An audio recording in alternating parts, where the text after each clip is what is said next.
Welcome to Respawn Aim Fire, the kick-ass irreverent gaming podcast brought to you by Affable Idiots. I am one of your hosts, Chad Michael, gonna get the best score in this. I also have another co-host here, Adam, gonna get the worst score, Gumbert. How are you, Adam? It's so funny when you started this because I was like, I'm definitely hosting this episode. And then Chad just starts talking. I'm like, never mind, I did that last week. That's right. Yeah, that's why I'm going to win and get the best score, and that's why you just lost your score. You're going to get all the numbers. Somebody whose score doesn't matter, Alex. The score doesn't matter, Cosina.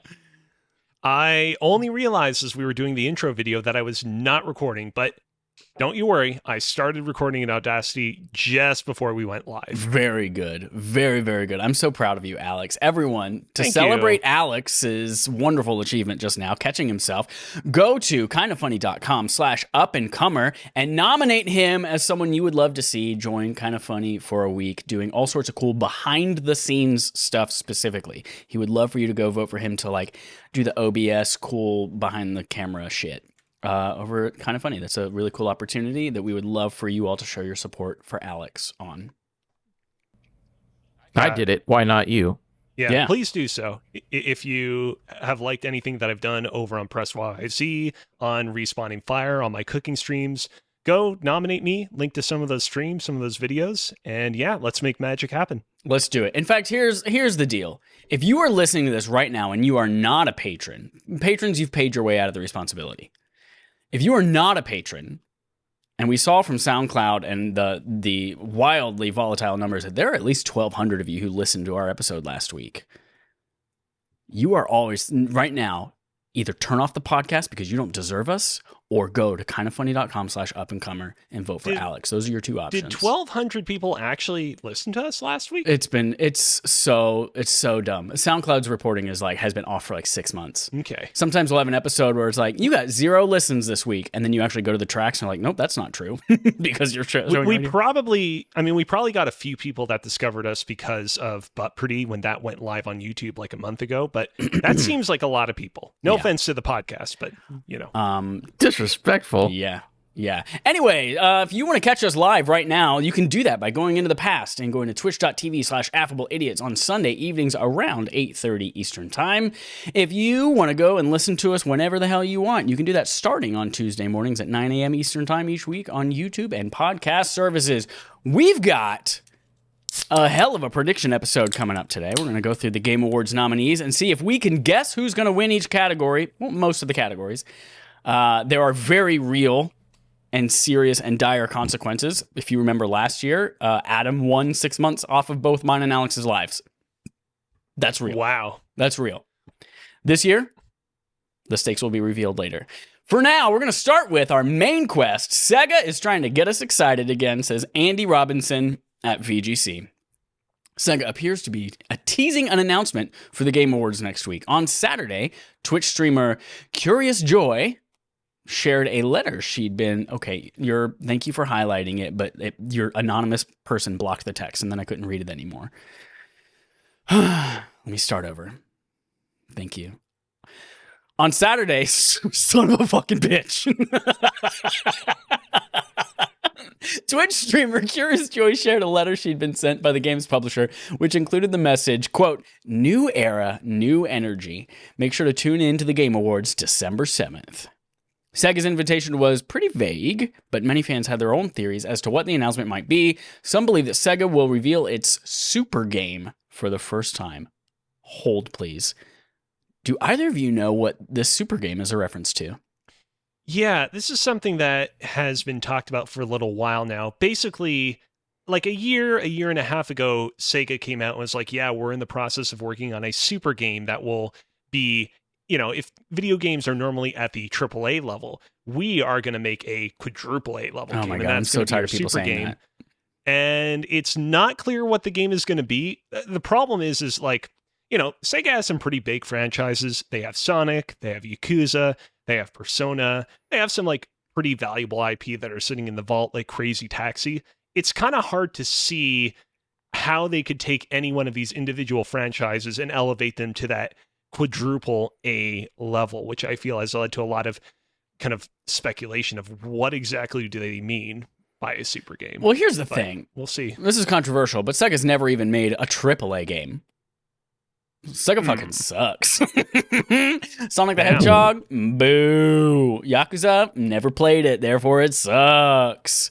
Persona, this is all for those of you that are listening to the cartoons. podcast for the first time. This is all parody. Chad actually loves Sega. Okay, He first loves their IP. of all, my immediate thought of Dreamcast 2. They're announcing they're getting back into the hardware biz with Dreamcast 2. Dreamcast 2. Or a Dreamcast Classic, in which case I would 100% drop some money on a Dreamcast Classic.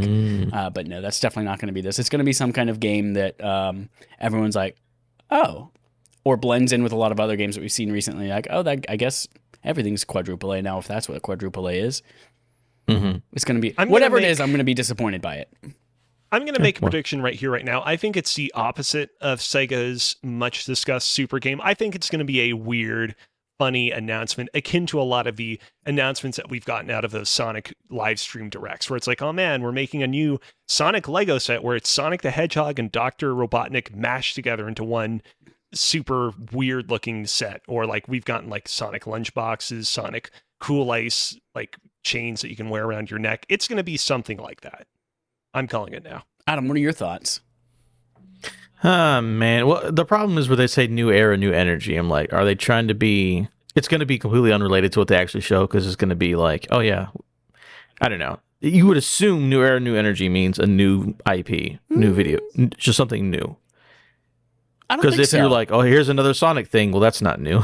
It's not new energy. New era, That's new energy era. to me feels like, hey, we're taking this old ass game, bringing it into a new era, and revitalizing it with a different energy, a new type of energy that it's never had in that franchise before. Like, that's how I read that. Either that, or it is a new era hat that has energy drinks tied to the side of it with a straw. Yeah. I'll just say, well, fuck.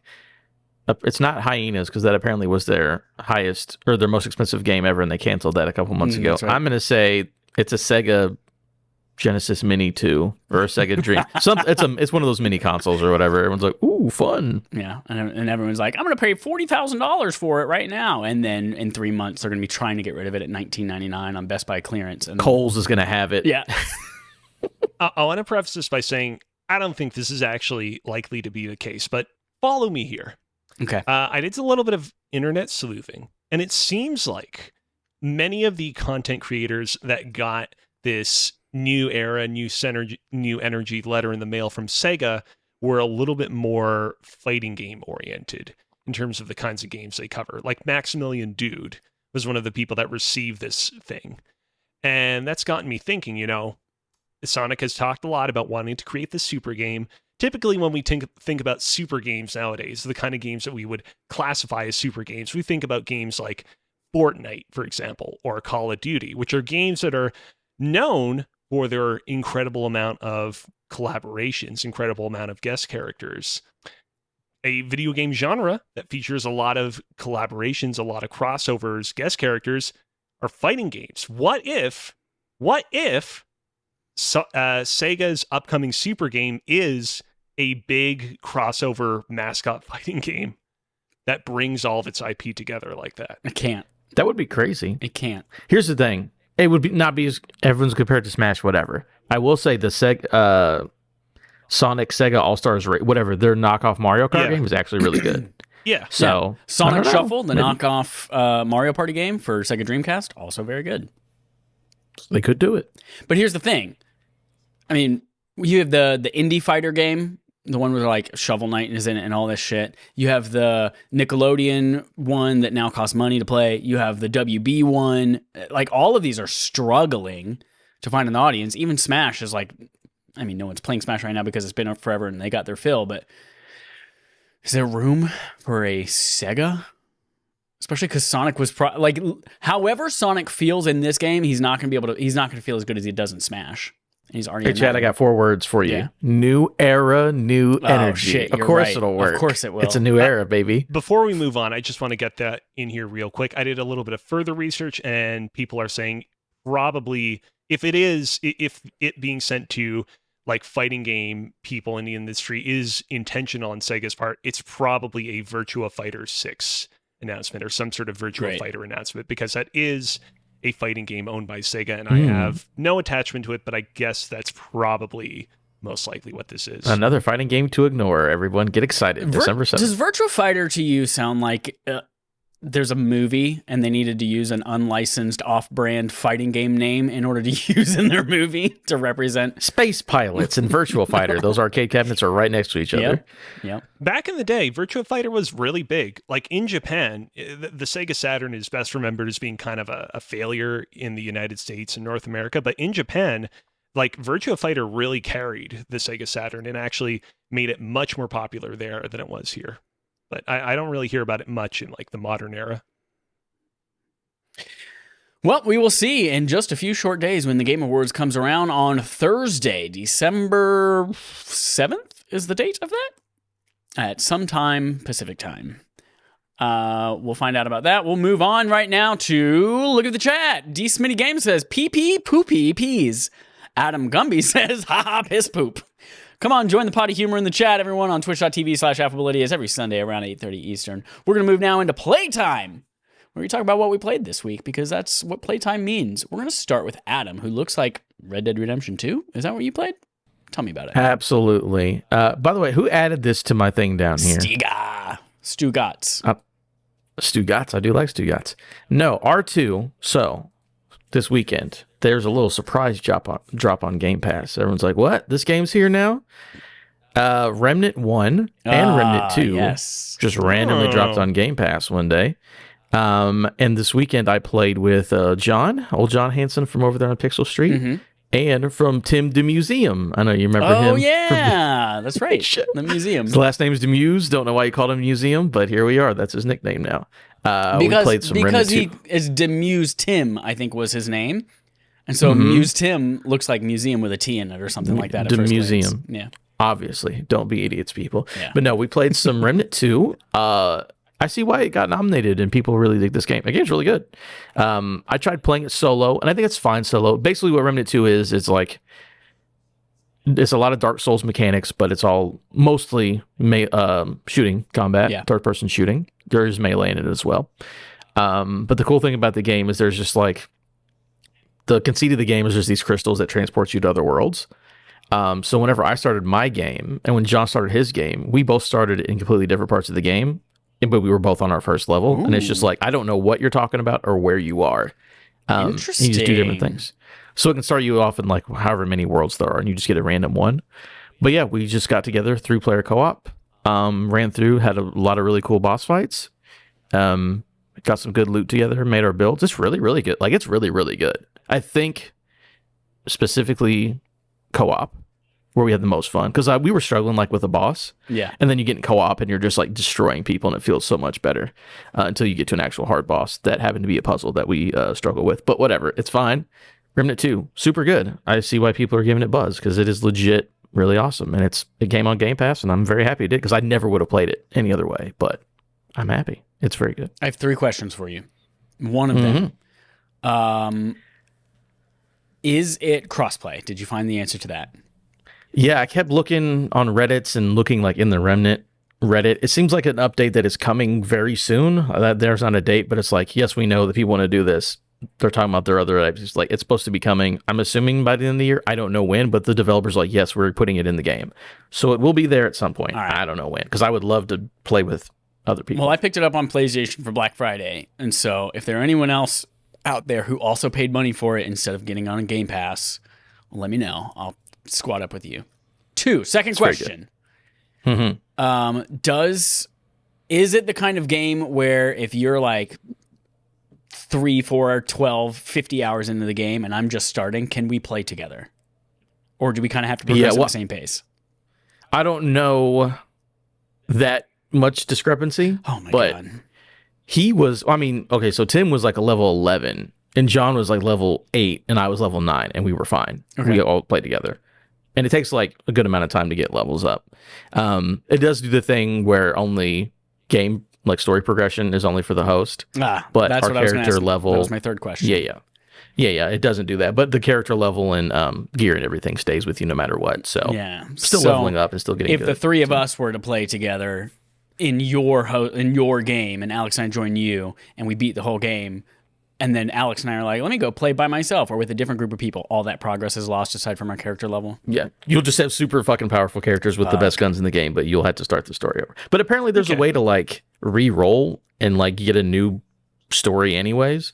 If you're like, I don't like this beginning world, let me re-roll and get a different world to start in. Okay. So I guess it's a mechanic. I don't know. Okay, Was it so Alex, if were you gonna anyone say reaches out to me and you bought it on PlayStation, I don't you better have be much in interest, it. but it sounds cool. You better be in it for the long haul, because I am not going to start this game on somebody else's server and then not be able to finish it. All right. But it might be a thing. I don't know. It might be a thing where it's like Destiny, where like you can beat the campaign in like 10 hours, a dozen hours, and then you're just dicking around in the world getting gear. So maybe the story stuff doesn't matter. I don't know. I'm not there yet. So we'll see. And again, I don't know who added this extra letters on here. Suck the gushers away. I What is do love a STGA? gusher.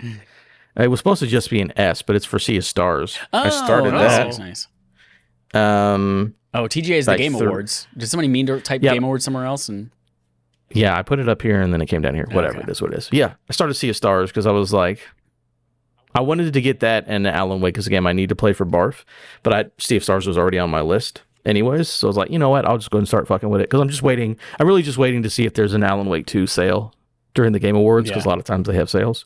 But if not, I'll just buy it on Monday. It is what it is. oh, that's a good point. So I Yeah, started playing a lot Sea of things that get nominated end up being on sale in the stores that Get week. it on sales. Yeah, so we'll see. But no, I started playing Sea of Stars about 3 hours in. Right now, I just ran into the pirates. Dope. Cool. So I don't know how far into the story that is. But I definitely used all the little artifacts to make it easy because I'm like, I don't want to grind out these battles. I just want to get through the story stuff. So it's like all of the relics that are just like make it easy. Absolutely. Put that on. Heal immediately, 100% health. Let's go. But yeah, having a good time with that. Again, only 3 hours in. So we'll see how it keeps going. But I chose to be the brother because I wanted a sword. So I did that. By the way, that choice, they even tell you right off the bat, that choice means nothing. Doesn't you matter. can swap it at any time. It's just whoever's leading the pack, whoever's walking. Yeah, whoever's walking in front. But yeah, I've got Garl with me, adult Garl. Garl's the fucking best. He's a pretty cool Garl dude. for life. I'm looking forward to when we can finally do a spoiler cast on this game because I have some thoughts on some of the companions in this game that might be unpopular. Before we get to Alex's that hoe over there, we're going to say, Jacob McCourt says in the chat, yes, you get 5% off crying with laughter emoji. I'll take 5%. Better than 0%, Jacob, let me tell you. That's true. Alex, tell us about your thoughts over there on Hi-Fi Rush. Yeah, so inspired by our discussion on Hi-Fi Rush on the previous episode of the podcast, I decided to go and check it out myself. Fun fact, this is the first and only game I've played on my Xbox Series X this year, if you can believe it. And I think I might be right there with you.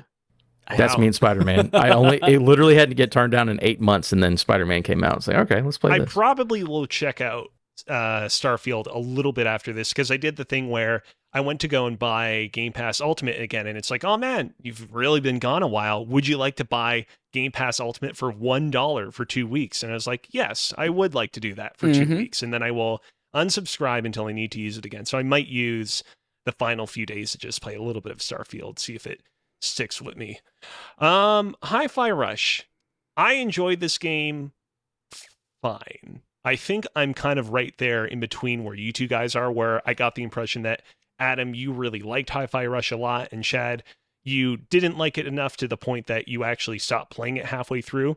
I thought it was really solid. I thought it was overall from front to back an enjoyable experience, but it's not in contention for Game of the Year for me, nor do I think it is a worthy candidate for Game of the Year overall in the Game Awards, which we'll talk about in a little bit. It's just one of those games where I'm like, think the gameplay is really solid, think the level of design is pretty good from front to back, but don't really love a lot of the movement mechanics, don't love how weighty the jumping is, don't love the kind of fixed speed at which you're constantly walking around and how the only way that you can kind of move fastward is by timing yourself to rush up ahead. some of the jokes, some of the writing is pretty clever and pretty funny, but a lot of it is also real cheesy and real like Saturday morning cartoon to a fault. There, especially at the beginning of the game, there are like some moments between Chai and Peppermint where I'm like, wow, this feels like reject drafts of the Legend of Zelda cartoon from the late 80s. But it ends really strongly. I would say that in recent memory, this is definitely an example of a AAA game that like has an especially strong ending. I think its final couple of hours benefit from like really strong level design, having levels that also are like relatively short and bite-sized.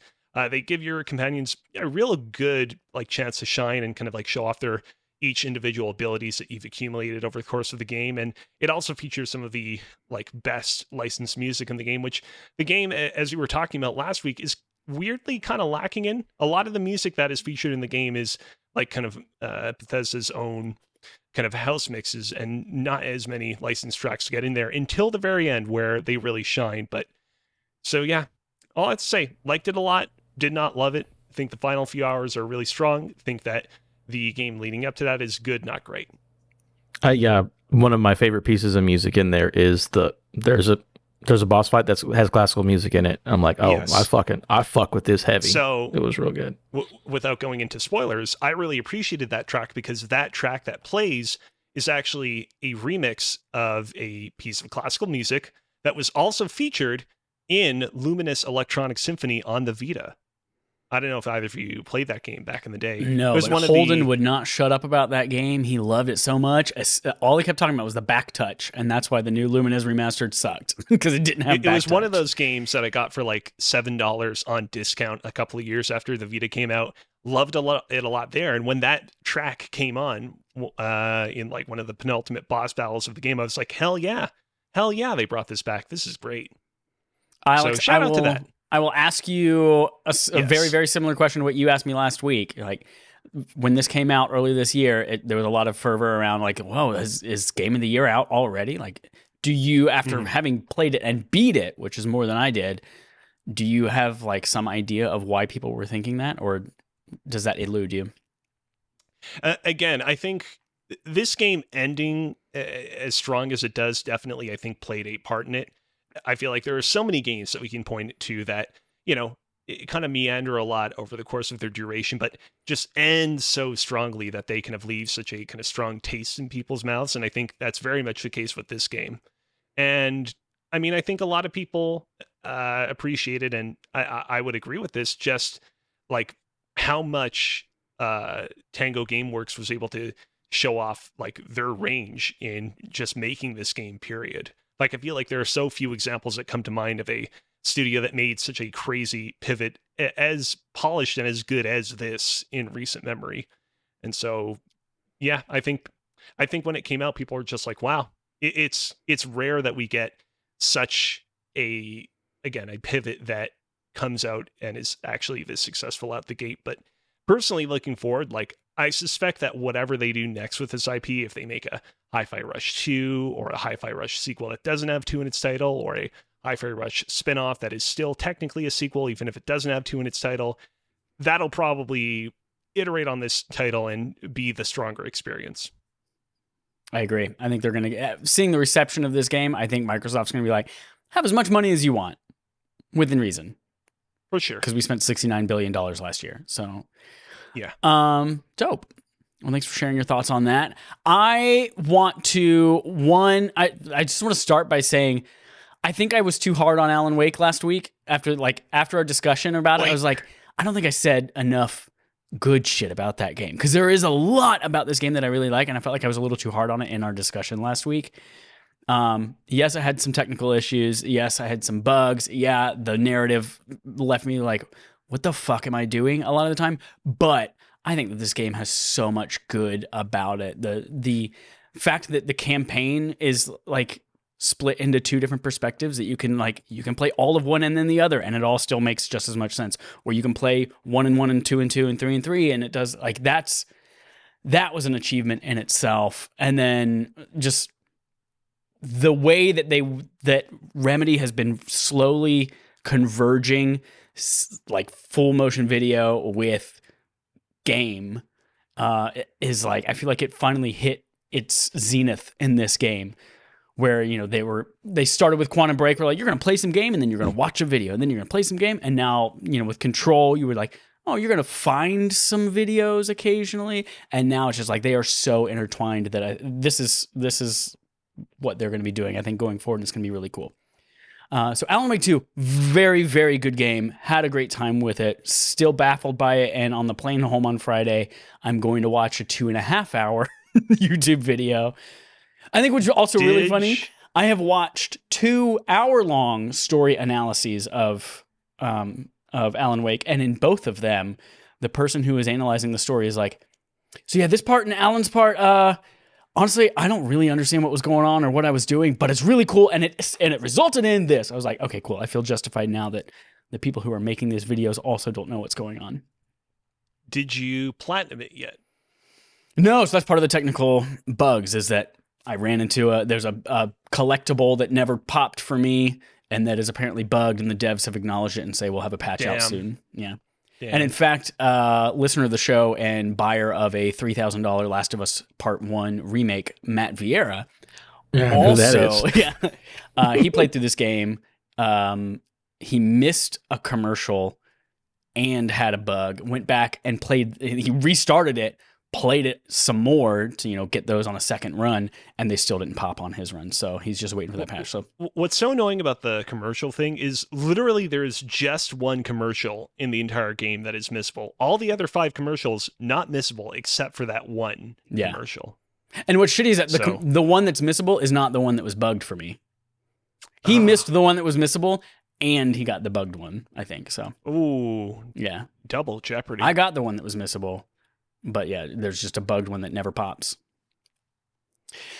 So yes, Alan Wake 2. And then Destiny, surprise, I played some more of this because brand new season dropped on Tuesday. Season of the Wish, the 15th Wish, has been revealed. Well, not revealed yet, but Savathun has made a 15th Wish that was inscribed in secret on the Wish wall, and Riven's spirit is back to life. And we are gathering Ahamkara eggs, which was a species we had thought we had eradicated through the Great Hunt, and now it turns out there are eggs all over the Dreaming City that Riven's been holding and hiding, and in exchange, we will make one final wish on Savathun in order to chase the Witness into the Traveler, following it, and figuring out what the fuck is going on. So that launched, but there are 2 main things that I think are really dope that I want to talk about. One of them is a new dungeon that came along with the new season. There are 2 dungeons each year, and so it's been 6 months since we got our last one. And this one, I think, is maybe my favorite dungeon of... There are probably 6 or 7 now in the game, but it is one that takes place on Earth, and it is in like a medieval castle. Like, it is a castle on a mountain, and you are scaling these snowy cliffs, and then like you get thrown into a prison. You have to figure out how to get in the prison cell. You're going through the halls of the castle, trying to work your way up to the top to then fight a boss that there's some really cool lore that goes in with it. There are some cool and interesting mechanics that have never shown up in Destiny before. And then it also has a collectibles slash, well, I don't know what's at the end of the quest, but there's a whole quest around like replaying it and discovering new lore that was previously locked out your first run and all that kind of shit. So it gives you reason to replay it over and over. So yeah, really cool setting, especially coming off of like Lightfall is all super neon, takes place on this futuristic city on Neptune, and a lot of stuff has been really like sci-fi. And then to come back to this, like you literally find a dead Guardian team. It's just their skeletons. And one of them's like holding a sword and a shield. One of them is like holding an old ass wizard staff with a like traditional witch hat on. Like it's kind of cool to be transported back to a medieval looking area in Destiny. Are there any references in this new Destiny season to the Disney movie Wish? There are. It turns out, if you've seen the movie Wish, What? Destiny started on that island through a wish on that star. Shit. Yeah. Oh, wow. I think as many people saw Wish as saw Migration, so I'm not sure that reference works for everybody. But yeah. Wish was fine. Migration, I can tell, is going to be awful, but Wish was fine. It had one good... There were 4 songs, I think, total in it, and one of them was halfway decent. I want to say real quick about Migration. That movie doesn't look like absolute garbage, but Migration might be the worst title that I've ever heard for a movie. Like, you couldn't have thought of anything else. Anything else? Birds Fly South. It's a dual meaning because it's also the story. It's like Venba. It's about an immigrant family in a new place and adjusting and figuring out how to cope. And You've all never that seen stuff. Migration? No, well, I know what it is. I mean, it's Kumail Nanjiani as a duck, and they're like, we're flying south, and then we end up in New York City, and we're like trying to not I've be. never watched the trailer, so I wouldn't know. I mean, yeah, I've seen the trailer like 45 times because I go see every movie that ever existed. But oh wow. Also in Destiny, there's a brand new activity. Usually there's like a new seasonal activity or two that comes along every single season. And with this one, there's one called the Coil, which is like it's kind of roguelite in a way where you're working your way through different rooms and you're like collecting things. You eventually like 4 or 5 times come back to this vendor that lets you get upgrades and figure out what you want to get for that run. But it also gets progressively harder the further and further you go into it. And if you get all the way through it in one go, then you get like these platinum rewards and a lot of cool shit. And it's something that I had not dipped my toes into until yesterday when Audrey and Connor and I ran through it. It took about 45 minutes to go through, and it was just like, it was really tough content. And it's a 3-person match-made activity too. So there's I assume most people will go through this with random people, probably not with a mic. And like towards the end of that shit, it gets really tough and it requires a lot of communication. And but yeah, it's a really cool and fulfilling activity that I look forward to. Like, it's one of those things where I'm like, what are y'all doing on Saturday? You want to run some Coil for a couple hours? Whereas most seasonal activities, I'd be like, let me just put on a podcast and do this by myself in the middle of the night because I hate myself. But now I'm actually looking forward to this and like planning it and shit. So cool stuff in Season of the Wish so far. And all sorts of emotes and armor and ships and stuff like that inspired by The Witcher. So cool shit. Oh yeah, I saw the bathtub thing. Yeah. That's it. Let's get closer to our quest log so that we can then get to our Game of the Year. We are at the quest log. We are at the quest. Well, we're getting closer to it because there's this little interstitial discussion happening right now about how close we are to it. But how long can we make this And we have last? arrived at the quest log. Oh, here we are. People are hyped for Get a 6, says Jordan Miller at VGC. Get a stands for GTA, which is Grand Theft Auto. The first Grand Theft Auto 6 trailer will arrive on December 5th. Rockstar Games has confirmed. So, if you are one of the... Oh, Jesus fucking Christ, Dallas. There's one emoji that for some reason is so triggering to me, and it's the yawn emoji. And Dallas, who... I have a Destiny tattoo with Dallas represented on it because of how much he played Destiny with me. And he just typed Destiny with a yawn emoji in the chat. And I'm going to freaking throw my whole computer right now. Anyway, sorry. Moving on. Grand Theft Auto 6... December 5th. By the time you're listening to this, if you're one of those listeners who's like, I hate supporting you and watching you live and being participatory and all that shit, you're listening to it on demand, it will have already dropped. In fact, you might have already seen it before we get here because it's being released at 6 a.m. PT and our podcast comes out at 9 a.m. PT. The post... Nope, 9 a.m. Eastern. You're right. It comes out at the same time as this. It's the same time. Sorry, yeah, you true, Ka. The Post, which confirmed that the first Grand Theft Auto 6 trailer will arrive on December 5th, received over 1.8 million likes in 24 hours and is now the most liked gaming-related tweet of all time. Jeez. There has been a lot of speculation about what this upcoming trailer could contain. A lot of speculation that the teaser image contains secrets, contains references to what it might contain. Do we think that the 3 seagulls in the background of the teaser image are a reference to the 1973 Jonathan Livingston Seagull film adaptation of the book of the same name? No, because there's only one seagull in that movie. No, there are multiple seagulls in that movie. There's Jonathan Livingston Seagull. There's his mentor, Chang. There's the elders that shame Jonathan for doing things other than what seagulls normally do. Is it flock of seagulls? Yeah. When does he meet Jesus and go to heaven in space? When does that part of the movie happen? I don't know, like 60 minutes into it, something like that. It's a fucking wild movie. Chad, do you know what we're talking about? I'm looking at the tweet for the very first time because honestly I care so little about Grand Theft Auto that I haven't even looked at this image before. And I am seeing 3, I'm going to go out on a limb and say these are not seagulls. Their wings are very angular. Seagulls have some pretty nice, flowy, beautiful, round wings. These are pterodactyls, Alex. I think- Jesus. And these palm trees look straight up like Jurassic Park. We're gonna get this is the first You Grand know Theft what? Auto game I'm gonna care about because we're driving Jurassic Park Jeeps through the jungle fighting dinosaurs and killing raptor hookers. And I'm You know into what? this. That's a good point. That's a good point. I feel Good like there have point. been a lot of criticism. There's been a lot of criticism as of recent that a lot of the UFO references in the recent Grand Theft Auto and Red Dead Redemption games have been kind of unfulfilling. It's a lot of build up to ultimately not a lot of reward. Maybe the way that you move past that is be like, man, all the UFOs and alien stuff is gone, and now we're going back to the dinosaurs. Maybe that's the way that they raise the game. Do you know if Rockstar is the type of company who believes in evolution, or are they the type that says God made dinosaur bones and buried them a couple hundred years ago to give y'all something to look for? I feel like there are dinosaur bones in Red Dead Redemption 2 that appeared there naturally.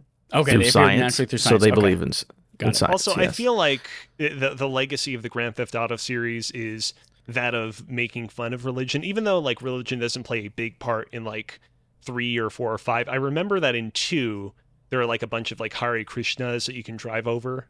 So No, in 5 I there's feel literally like- a cult in the mountains where they capture people and like force them to live in a in a Right. commune. So yeah, but no, this will be, again, it'll come out.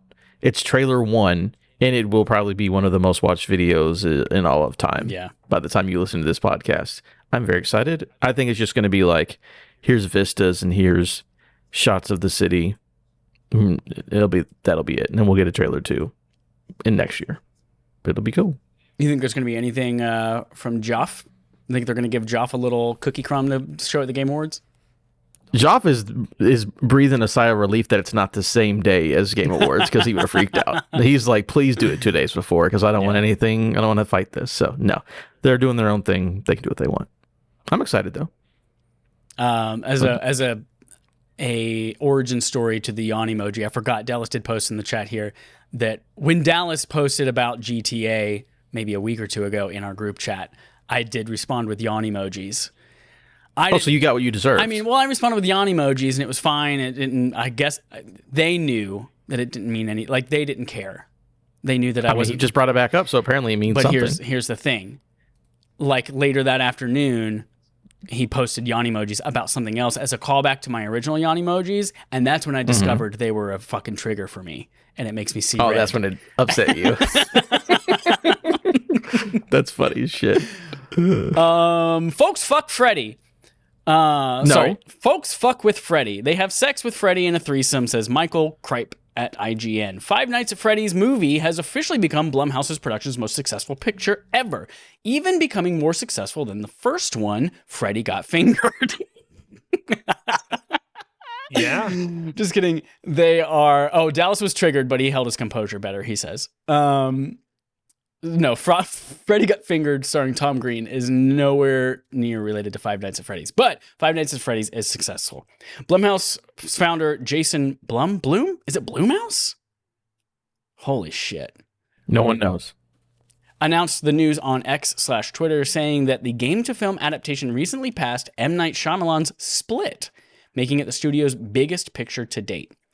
The movie statistics site says that Five Nights at Freddy's now has a worldwide total of $283 million, compared with Split's total of $278 million. So it has edged it out by $5 million so far. It's an astounding feat, especially considering the movie adaptation's reported budget of $20 million. So yeah, that made quite a profit. I'm sure marketing. This movie was everywhere for a little bit, so marketing was a pretty penny, but still, yeah, made a lot of money. And still not respected by Jeff Keighley's Game Awards. Cannot believe it didn't get in best adaptation. Upsetting. We should have put that on Boff or Goff, or what do we call it? What do we do? You said Snub or Snuff. That's what it was. Snub or Snuff. That's what it was. Never Yeah. snuff. But no, good for them. I hope we get a couple more, because it's a fun movie. Kids fucking love it. Yeah, do another one. Yeah. There's some really cool. Chad, you've seen it, right? Yeah. I can't wait to see what that really famous actor does in the future. Okay, first of I all, don't wanna spoil there are things. several famous actors in it, and none of them You are know the the one female I'm characters. talking about. The one that you're like, oh, that guy's here. You know what I'm talking about. Matthew Lillard. Oh, I mean, he was in the trailer, so like I didn't. I know. Okay, I'm excited to see what he does in the future. Yeah. Same. I mean, just generally, I'm excited to see Matthew Lillard succeeding in life. Exactly. Because I feel like he's I don't know why, but I want to root for him. Mm-hmm. You know, he had to wear the same green shirt for 5 years of his life. He deserves some wins. Right? And you know, whenever he had to do the Shaggy voice, he would go offset. He would literally scream until his voice was lost, and that's how he would do his Shaggy voice. It was like he took years off of his life, and not for some Game Awards bet, but to be Shaggy and represent him in all of our lives. And in Scream 1, he didn't even get the glory of being the like first killer. He was the killer's sidekick in the second reveal. Yeah. And it's like, come on. I don't see Freddie Prinze Jr. taking all these lumps. No, because Freddie got fingered. Spread it around. All right, and that brings us to the end of our quest log and to the meat and potatoes, what you all have been waiting for. Our segment from Adam. Segment I love. We're in segment from Adam, but before we actually get en route with the segment, I already sang the song, Alex. Real quick, I just remembered when I was researching what movie we would watch for this month's movie commentary. A movie that I had in consideration but did not go with was In the Name of the King, a Dungeon Siege tale, based on the Dungeon Siege fantasy games directed by Uwe Boll. That movie stars Matthew Lillard in like a performance where he's like really giving it his all. He's like, I am playing this fantasy movie absolutely straight. Is he as good as the shark in Finding Jesus 2? Finding Jesus. Nobody can be better than Jesus. I spent a good 10 minutes in our just telling my team at work about that about Finding Jesus and all the whole fucking string of movies that we went down. What a great team. Good Lord. In the Name of the King also stars, like front and center on the poster, is Jason Statham. Hell yeah. Fucking get down with that. Wild. Came out in 2007. Why do I not remember this movie? I don't either. Well, we're in our segment from Adam, so I'm going to turn it over to you, Adam, and I'm going to swap our display around a little bit. Oh, very cool. Excited to see this. All right, what we're doing is Game Awards predictions. We did it last year, and like Chad said earlier, the bet was that you lose 6 months of your lives. The winner gets a year added because it's 6 months from two people. I won. I'm living longer. You guys, not as much, but it's fine. Yeah. So this year... Yeah. If any of you out there are like, oh man, it's not very original that you're doing a podcast segment where you predict who's going to win all these Game of the Year awards, well, that's what makes it definitively different from all those other podcasts. Exactly. Imagine me 6 years or 6 months younger. That's what I could have looked like today. But now Adam looks like a youthful, little, wonderful, dewy-eyed doe because he has all of our youth. All right, so here's what it is. This is a walk. I have my Wikipedia app has 107 tabs open because I just look at stuff and never put it down. So I was inspired, but I was forced upon this. Basically, I was playing a game called Baldur's Gate 3. It's nominated for a lot of awards at this Game Awards show. Bear sex. Yeah. In that game, you can do all kinds of choices. There's permutations. You can really just do whatever you want, and the game will adapt to you. Let's say I made a choice. Maybe I made a deal with the devil, right? El Diablo? I probably shouldn't have done it. El Diablo. Shouldn't have done it. But now I'm forced into this deal. So what we're going to do is in this Game Awards prediction show, whoever does the worst is forced to take my debt that I owe to the devil. Oh, my God. Shit. Sorry, guys. But you've signed a contract. You can't get out of it. Funny thing, what brought me around to this was I was looking up Sam Raimi's filmography. Don't ask me why. I don't even know. And I looked at Drag Me to Hell. You guys remember this? Like, after he did Spider-Man, he went back to horror, right? I hate that movie. It's weird for me. It's so stupid. Okay. Yeah, the plot of the movie is this girl. This is the plot that bothers me. So there's this woman, was she like Romanian or there's some old like Eastern European woman comes to America. She doesn't pay. She's like on her third mortgage or something. Doesn't have the money to pay it. The bank loan lady's like, I can't extend. This is the third time, ma'am. I can't do this. That lady gets mad and says, well, now you're cursed and you have to go to hell, which is crazy to So we acknowledge that heaven and hell exist in this world, like definitive proof, and that your deeds and your faith don't mean anything. It's if a strange old woman puts a curse on you, that determines if you go to heaven or hell. You could literally be Mother Teresa and you would go to hell because this Romanian lady put up a curse on you. Insane premise to a movie. Yeah, that's why I don't go to nursing homes. I don't volunteer for any old people events. I don't want curses to bring me to hell. I want to, go by my own deeds. Now, that old woman is the devil from Baldur's Gate 3, who now you guys are paying back the debt to. Hold on. Yep. So you, first of all, can you remind us again, like, what is the actual debt? Like, what are we repaying? Is it just we're going to hell?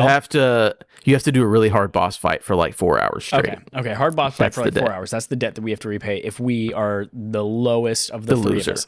The lowest, yeah. Now, here's the question I have for you. Like, what if you lose? You just have to continue doing what you were supposed to do anyway? I mean, I was the winner last year. I got to name the terms. Whenever you win, then you can name the terms next year. Well, there's no stakes for you. Well, it's no matter. I'm trying to get rid of my debt. Chad, look at it this way. What are you talking about? Look at it this way. Adam is on thin ice for the next 365 days. If he dies during the next 365 days, he's going to have to incur the wrath of the devil and the debt that he is owed to him. Okay. But if he, doesn't lose this upcoming segment, then we incur the debt. So. Okay. And I guess the whole thing is like, you are living an extra year because of us already. I feel like I got time to play with. And at the end of this, if you know you're going to hell at the end of it anyway, like, that's just another year of torture, knowing that you're going to be there in hell. It's inevitable. Why even hang on? Okay, hey, Chad, cool. that works. Let's not think too hard about it. Let's just... That works. I'm in. No, you're right. I'm sold. So the way we're doing this, at some point we will just guess winners. But first, we're going to have a little fun, right? So, number one, I need everyone here to guess a publisher or developer that wins the best percentage of their awards. Developer, I barely know. God, here we go. So the idea of this part is, again, I sent you the Wikipedia or whatever. At the very bottom, it tells you who has the most number of awards and numbers them out. So you could guess a Nintendo because they have a lot of nominations, right? And sometimes they have two in the same category, so you have a better chance. But that's more chance for failure. Like if I pick someone who has two nominations, I could get 100%. Or if I get 50, and you get only 6 out of 9, whatever. You see what I'm doing. You're going for best percentage. Yeah. And as a publisher or developer. I will start. And I'm going to take, I think, an easy one. I'm going to take From Software. Oh, interesting. Okay. Because Armored Core 6 is nominated for one category, and it's best action game, and it's going to win. So I'm going for 100. But that's the thing. If I miss 0%, I guarantee to lose this game. But I'm going to take that chance. I'm taking Armored Core 6 / From Software. I'm going to take Epic Games because they are listed here as a publisher on Alan Wake 2, I believe. And so Alan Wake 2, I think, is nominated for what? 8 things. Many more than I thought it was. But I do feel like it's nominated for a lot of things that I think it will win. But also, Fortnite is nominated for like best ongoing game or best community support as well as best ongoing game or something like that. So I feel like that's probably going to win those two. So you get a good number. It's a good idea to go with the numbers game. So even if you lose, your percentages are still better. So Chad's going with Epic. Alex, what publisher / developer do you want to go with? You know what? It's maybe a little bit more of a long shot. I'm going to go with CD Projekt Red. Because I feel like all the categories that Cyberpunk 2077 got nominated in are categories I could see it winning. Got nominated for Best Narrative, got nominated for Best Ongoing Game. Even if you disagree with the definition of the latter category, I feel like it's got a good shot at winning those. But we'll see. Very good. All right, we got everyone down. I just saw the nominations by publisher thing. So it looks like Epic Games has been nominated for 9 things. CD Projekt Red has been nominated for 4. And what did you choose again? From Software, which only has 1.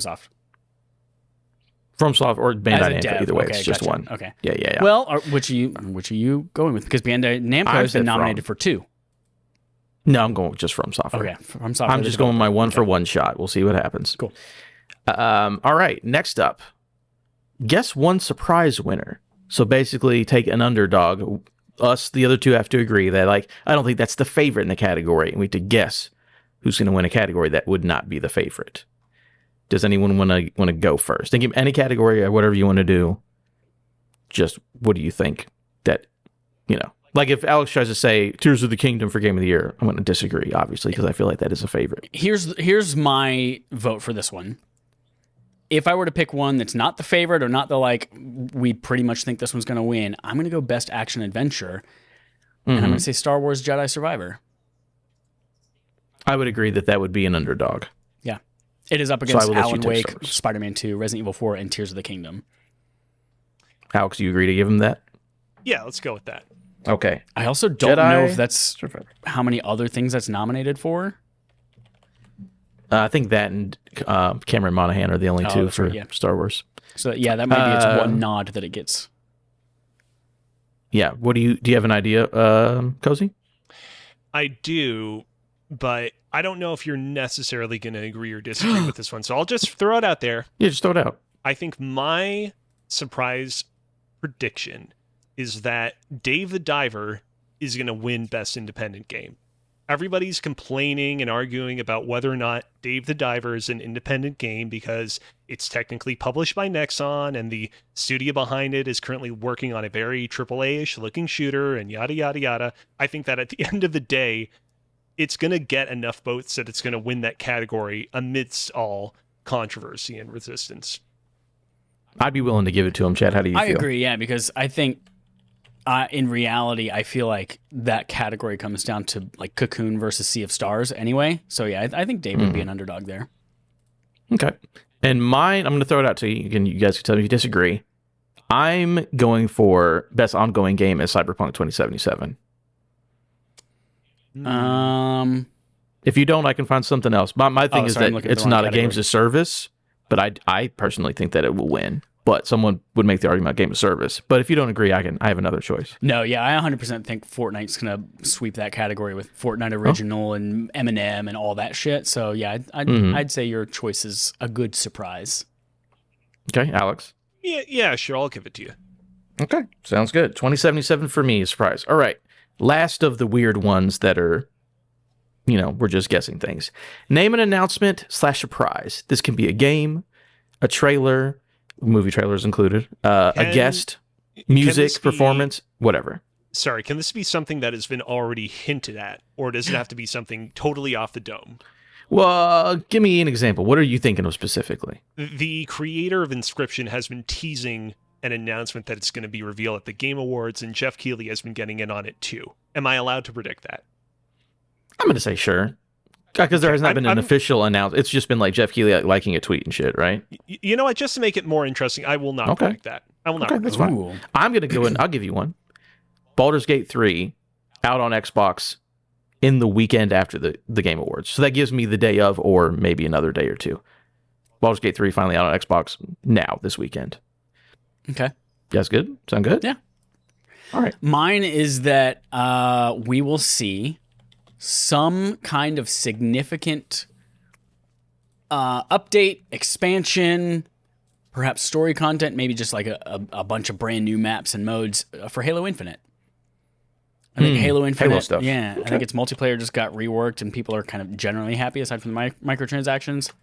And it's been a long time since we've seen any update about single player stuff. In fact, co-op is still non-existent in that game. So, yeah, I think we see some kind of big. Maybe we see our first story expansion. Maybe you see a brand new huge multiplayer thing. But something. Anything from 343 would count. Yeah, absolutely. All right, Kelsey, what do you want to go with? I'm ready to hurt myself. Oh, so badly, hurt myself you guys. Today. I'm ready to just wallow in my disformment like an orb of Waluigi? sadness. No. wow! I'm predicting that we're finally for real this time gonna get a proper re-reveal of Metroid Prime 4. Oh, okay. One of the very first Game Awards, I don't know if you remember this, but at one of the very first Game Awards, Reggie came on stage to reveal that Cranky Doesn't work there anymore. was coming to Donkey Kong Tropical Freeze, and he had a Metroid pin on. And I think that in celebration of it being the 10 years since Reggie came on stage with the Metroid pin, we are finally going to get a re-reveal trailer for Metroid Prime 4. Will it close the show? Will it open the show? Will it come somewhere in between there? I don't know, but I am betting my heart on it finally being there, and I know that I'm going to be so disappointed when it's not. We'll see. All right. So our next category, next round, is single choice predictions. In this one, we take the categories, and maybe they're the sillier ones that we don't know that much about. And you get one choice of the three categories. So, like, just say, there's A, B, and C category. Chad is like, I want A. Cozy's like, I want C. And then I'll be stuck with B. And then we'll rotate the people based on who goes first. Okay. So I'm going to go ahead and abstain. Who wants to go? By the way, our order will rotate, right? So the idea is like, who wants to go first for this round? You'll go second for the next round. You want first pick of the first round. That means you're the last pick of the third round. Yep. Okay. Cozy, do you want second or third? I'll go with second. Okay. So it'll go go Chad, Alex, me, and then it'll rotate down and we'll switch them around. Okay. So Chad, you get to pick the winner of one of these categories. Either esports game, content creator, or esports event. Oh, esports game, content creator, or esports event. Let me scroll to the very bottom of this note because that's where all the esports stuff lives in the stuff. Whoa, there's a lot more here than I thought. Okay, content creator. The names: Spreen, Quackity. Is that the one you want? And, hold on, I'm just reviewing what's nominated, so I know which one that I know. Esports game, none of them. Counter-Strike, LOL. Nobody PUBG, knows these Valorant, first ones. Or esports athlete. I'm gonna go with event. Oh, it's event. Game, content creator, or esports event. Okay, sorry. Let me scroll past a couple more esports categories. League of Legends World Championship, Blast TV Paris, Evo, International Dota, Valorant. Okay, I'm going to go with best esports game will be the category that I choose. Okay. Do you want me to also say my choice now? Yeah, okay. What do you think is going to win? Yeah. I'm going to say that Valorant wins this one. Okay, absolutely. Okay. So at a content creator and esports event, which one do you want, Cozy, and what's your pick? I'm going to go with content creator. Okay. And by the way, nominated is Iron Mouse, People Make Games, Quackity, Spreen, and Cypher. I have heard of Iron Mouse and People Make Games. I have not heard of the other three. I am going to go with Iron Mouse. I'll just throw it out there. Iron Mouse. All right. You very chose good. Iron Mouse because there's a waifu as the picture. Oh, is it? Yeah. There's a waifu with some glasses and some hearts in her hair.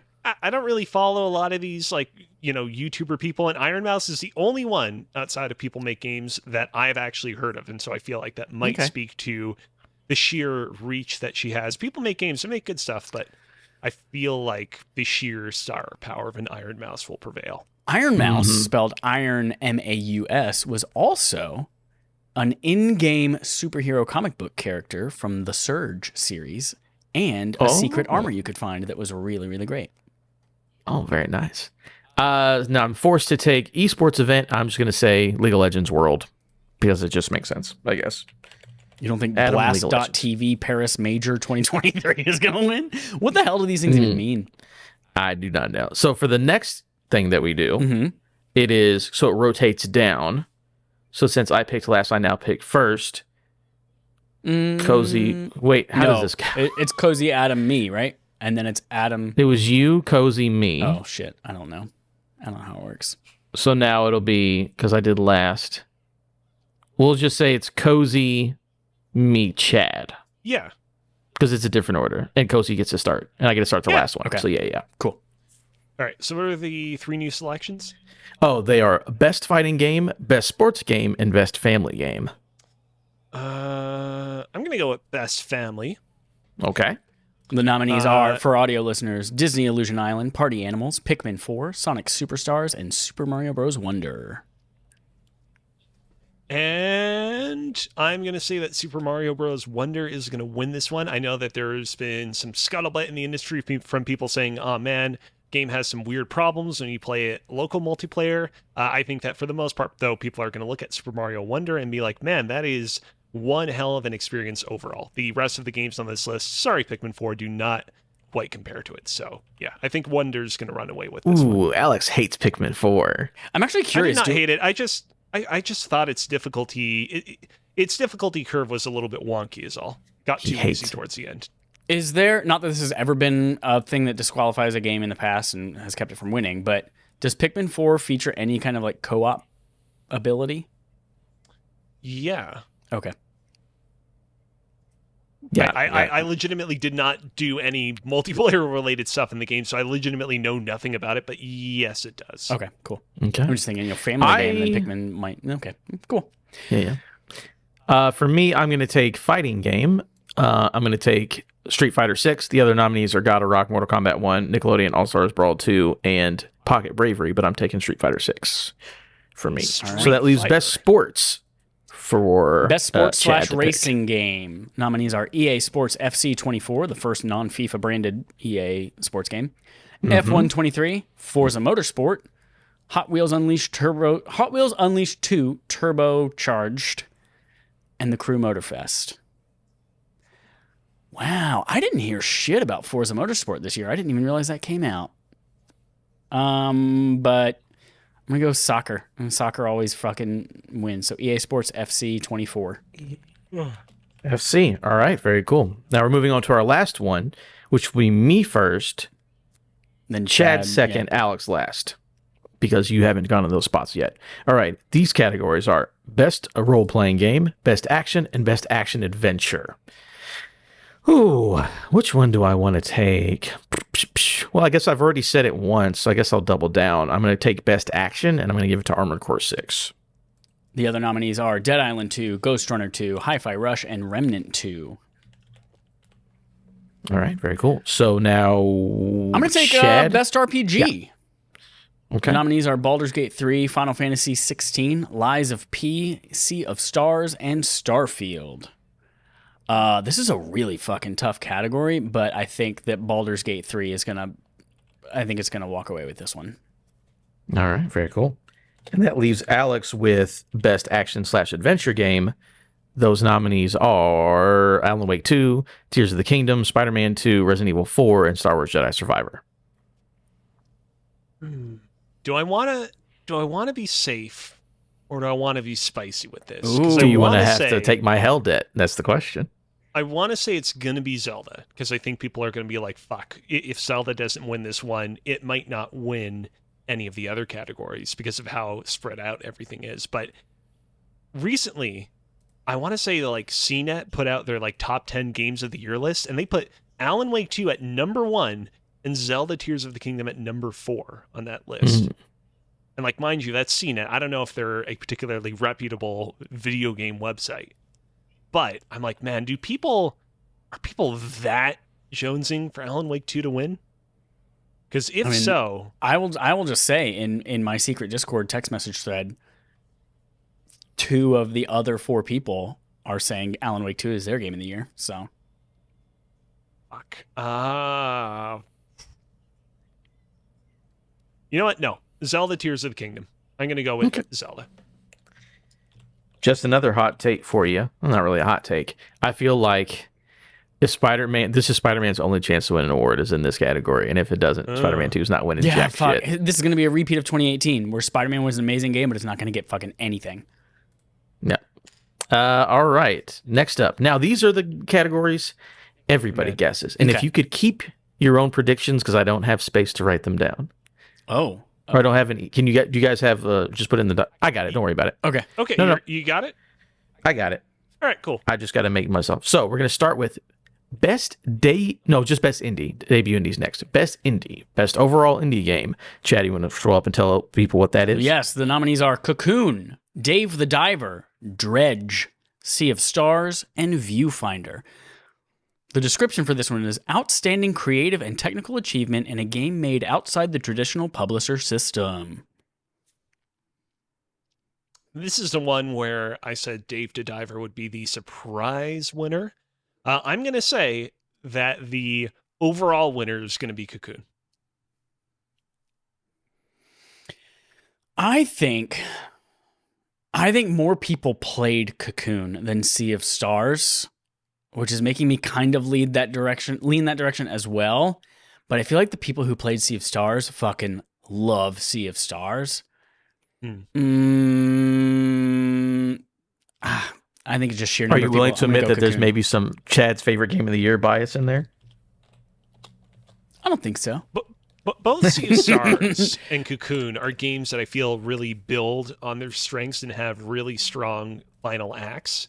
Difference between the two of them is Cocoon is like a fourth of Sea of Stars length, and so I feel like more so you people get to see that. probably saw Cocoon to the end. Yeah, so I'm going Cocoon as well.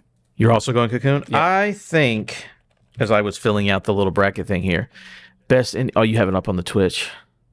Yeah, I mean, honestly, if it's my personal vote, it's either Cocoon. Well, I haven't finished Sea of Stars, but I also think Cocoon is also the one. Not to be boring, but I also just feel like that is the one that people are like, oh, I beat it in 4 hours and it's fucking wild. So, yeah, Cocoon, clean sweep over there. Hey, next category. Alex, you've played Cocoon, right? Yes, I beat it. fucking Platinumed hate it. puzzles. Is it still rewarding if I like play that game but just look up cheats to all the puzzles? Like, is it worth playing that way to see whatever happens in this game?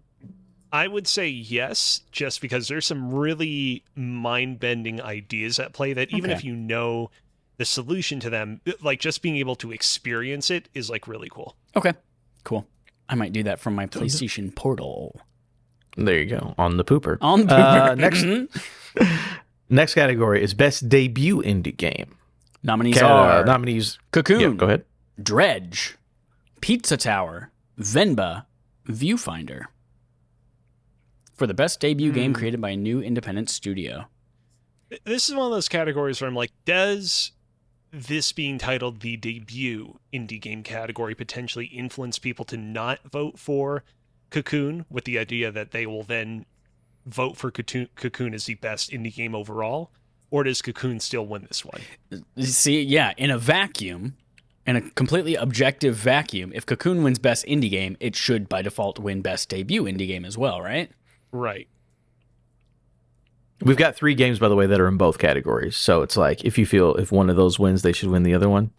I'm going to go ahead and just throw it out there. To Alex's point, like, that's how it should work if the universe was completely objective. But given the subjectivity and people want to like, I want to vote for something that give it a chance. I'm going to go Venba. You're going Venba? Yeah, I'm going Venba. Ooh. All right, very nice. Alex, what are you going with? I've got mine already written in, but you go ahead. I'm going to be tricky dicky. I'm going to go and I'm going to say Dredge, just because I feel like that game has gotten a lot of mainstream attention. Okay. And that might push it ahead.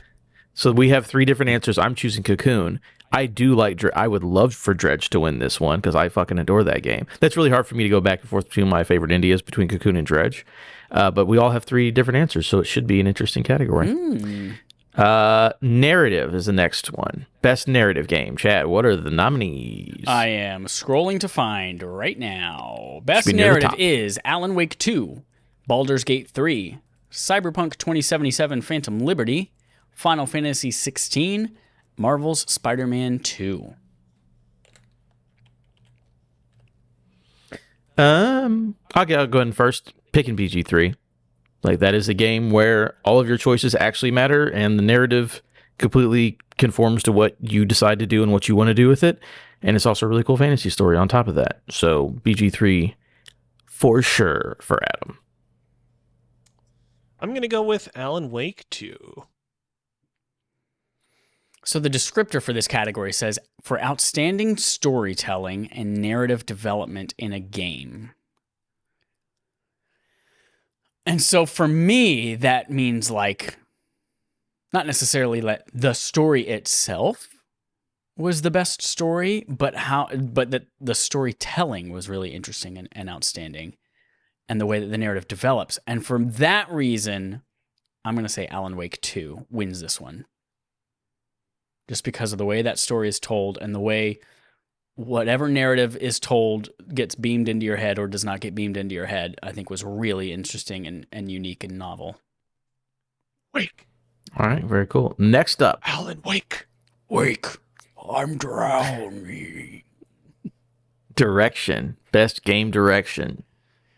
Woo! Best game direction is Alan Wake 2, Baldur's Gate 3, Marvel's Spider-Man 2, Super Mario Bros. Wonder, and The Legend of Zelda Tears of the Kingdom. The description for this category is awarded for outstanding creative vision and innovation in game direction and design. You know what? I'm going to be tricky dicky again.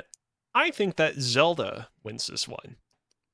I know that typically in the past, this category is associated with like the most movie-like game, the most, Death Stranding-like game.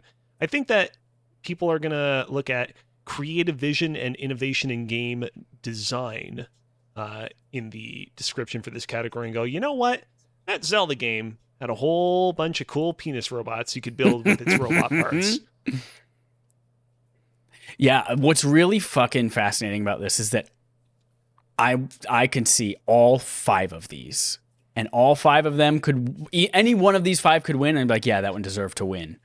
Like, even Mario. Even Mario, which feels like the one off on this list. Mario has like the cool From Software-esque like ghost mechanics where like other people can come into your game and like show you secrets and play through the levels alongside you and help you out in real time. Yeah. The only thing, when I think of like why Spider-Man 2 might fit into this one, I think, creative vision and game direction and design. It's like, all right, we have 2 different Spider-Men and each one has kind of their slightly different focus and you can switch between them at any time. And then I think, well, Alan Wake 2 kind of has that same idea and more and different. And so right now I'm leaning towards Alan Wake 2, maybe Baldur's Gate 3, and just the fact that that game exists in all of its systems and the way that all the things you could do that matter, that also fucking don't matter, and that are, it's impossible. That game should not exist in the way that it does. So like, it's just amazing that it came out and that it works. But because Alan Wake 2, I think, just did so many new and creative and interesting things, I'm going to say Alan Wake 2. All right, so Cozy with Tears of the Kingdom, Chad with Alan Wake 2. Oh, man. This is tough because I'd never know what this category actually means. Like, it feels like it's always just like whoever wins Game of the Year, but it's supposed to mean something else. And it's also that one where, like, I was going to not choose Tears of the Kingdom, but I was like, fuck, it's also Tears of the Kingdom. And, like, I don't know. This is probably I think this is a harder category than Game of the Year. I'm going to ride coattails and go with Alan Wake 2, because when I look at best game direction, they're like, who do they think is like an artist in our tour? And like, that's Sam Lake. He's doing weird shit. Yeah. This is game direction. So yeah, I'm also going Alan Wake 2 on that one as well. And then that leads us to Game of the Year. Game of the Year, world premiere. Game of the Year, Game of the Year. Game of the Year. All right, sorry, the nominees are Alan Wake 2, Baldur's Gate 3, Spider-Man 2, Resident Evil 4, Super Mario Bros. Wonder, The Legend of Zelda, Tears of the Kingdom. So the same list plus Resident Evil 4. And the description for this is recognizing a game that delivers the absolute best experience across all creative and technical fields. Baldur's Gate 3. Let's do it. You're going Baldur's Gate 3? I am. Wow. That's wild. Didn't see that coming. Chad, what are you thinking? Honestly, I'm leaning either Baldur's Gate 3 or Spider-Man. Really? Spider-Man? Yeah. Please pick Spider-Man, Chad. I don't want to have to do that hell sentence. Go ahead and pick Spider-Man. There is a 0% chance that Spider-Man 2 wins overall Game of the Year. I mean, best experience across all creative and technical fields. Chad, you can read those descriptions all you want. They don't mean anything. What is people's favorite game of the year? Yeah, I think I'm going to go Baldur's Gate 3. Damn it, you should have gone Spider-Man 2. I also went Baldur's Gate 3. I've been saying it since the beginning, not beginning of the year, but I was like, it's either going to be Tears of the Kingdom or Baldur's Gate, and that's really, to me, that's the only real competition in this specific category, is one of those two. And I'm just going to pick Baldur's Gate 3 because it's more recent, and I think it's better, because I think it's awesome. I mean, I fucking love that game, so... That's wishful thinking as well as it being very good. Do you guys remember a year ago from the day when I said that the Game of the Year, like runner-ups, the 2 games that would be in contention with each other, were going to be Tears of the Kingdom and Redfall. Yeah. That was my big prediction. I was like, I think that I made a prediction you know, that Redfall will be game of the year based on how horny you were for that game. I thought that Arcane was going to build off of the success of Deathloop and, deliver an even more, strong experience in Redfall and get a lot of that like more mainstream clout thanks to it being like a big, meaty co-op multiplayer game. And that did not pan out. You know the crazy thing, besides Tears of the Kingdom here, I mean, I've been yelling about Baldur's Gate 3 forever, but I'm also a nerd who fucking likes that studio and D&D. But looking at this list, there's no way at the beginning of the year you would have guessed this list besides Tears of the Kingdom. I didn't think Alan Wake was going to come out this year. I knew Baldur's Gate was going to be good. I didn't think people were going to be that in love with it. I would have guessed Spider-Man 2. Resident Evil 4 wouldn't have guessed, and I didn't know about Super Mario Bros. Wonder. So I wouldn't have been able to guess 4 of the 6 games here at the beginning of the year. So, yeah. Wild year. Crazy year. But all right, that's our predictions. That's everything. When we'll come back at some point and figure out who's got to pay that hell sentence. Won't be me. Tell you that much. Well, thank you, Adam, for that segment. And that brings us to our Game On Game Show. The Game On Game Show, we play a game called Game On, the gaming show on our game show. Game. This week, we're turning it over to Cozy for another kind of Game Awards focused segment. So, Cozy, take us away. Thank you, Chad. So I don't have a particularly snappy or fun title for this segment, so I'm just going to call it Ranking the Game Awards final reveals of the past decade. As you know, at the end of the Game Awards, the show is usually closed out by some final announcement, be it a video game reveal or some other sort of reveal just before the final Game Awards award is given out for Best Game of the Year. And I thought it would be a fun little trip down memory lane to go and watch all of the final Game Awards reveals / trailers and basically rank them up against each other. And ahead of time, I went in, created a fun little tier on tiermaker.com in which we can rank the 9 reveals that we're going to be ranking. At the top, we have They Keeled It for the very best ones. For those of you listening, Keel is spelled like Keely. Indeed it is. Underneath that, we have Jeff Worthy, aka Jiff Worthy, for reveals that are cool, good, not the best, but still solid. Underneath that, we have Midley for reveals that are kind of more on the mid side. And at the very bottom, I know this is a turn of phrase you've probably never heard of before, we have the Lame Awards for those reveals that are real poopy pantsy. TBH, never heard that before. True story. I've never heard someone call it the Lame Awards. Now, to keep the length of this podcast in check, we are not going to be watching each of these reveals live on our stream. We also were concerned about, potentially getting copyright strike because oftentimes these trailers, feature a lot of copyrighted music, could get us into trouble. So instead, I'm going to walk you through each of the reveals and we can talk about them. So, at the very first Game Awards in 2014, this was an interesting one. They gave out the Game of the Year. I believe it was Dragon Age Inquisition that won it. Mm-hmm. And then after Game of the Year was given out, they did an extended segment introduced by Reggie Fils-Aimé, in which Shigeru Miyamoto and Eiji Onuma sat down on a couch and gave a gameplay demonstration of the game that we would come to know as Breath of the Wild, because they did not still have a name for it at the time of this gameplay demo preview thingy being shown. I encourage everybody to go, scroll to the end of the Game Awards 2014 and watch this, because man, I'm going to put the links, the timestamps and the links that you gave us. I'm going to put that in the notes. That is a good idea. So go watch these if you're live on Twitch. Yeah, this is a weird and bizarre way to end an award show, because again, it's not like, oh, here's a really glossily produced gameplay overview. It is Shigeru Miyamoto, Eiji Onuma sitting on a couch talking about Breath of the Wild, and what's funny is that they're not really getting deep into the stuff that made Breath of the Wild really famous. They're not really getting into the very physics intensive kind of open world systems that allow you to conduct electricity or like create ice sculptures or wield fire in all sorts of, interesting and intricate ways. They're kind of just being like, oh yeah, you can glide down and there's a big world in front of you. You can get on a horse and then it's kind of over.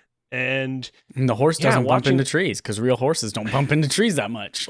Watching this, I was like, man, like if they did something like this nowadays, if they did this like extended on the couch demo at a Game Awards, they would be laughed out of the room. But I'd have to imagine that when they showed this off a decade ago, the crowd must have been going wild. Oh, people, I'm sure, were horny for whatever the next Zelda was. Because the last one we got was Skyward Sword, which I guess people generally didn't like. So to see what was new about it. I have some qualifiers. Okay. So we're going to rank these, tier-based them, based on the presentation that was given to us. Not on how the game turned out, not on whatever, how it was presented and how it comes off. Okay. This one, it's going to be either the bottom tier or the next to bottom tier. Again, Breath of the Wild turned out cool, but it is literally dudes playing a Wii U, and there's a TV next to them. Yeah, we're seeing a screener of the footage. We're not even seeing a direct feed of the footage. It's like, there's a thing over there.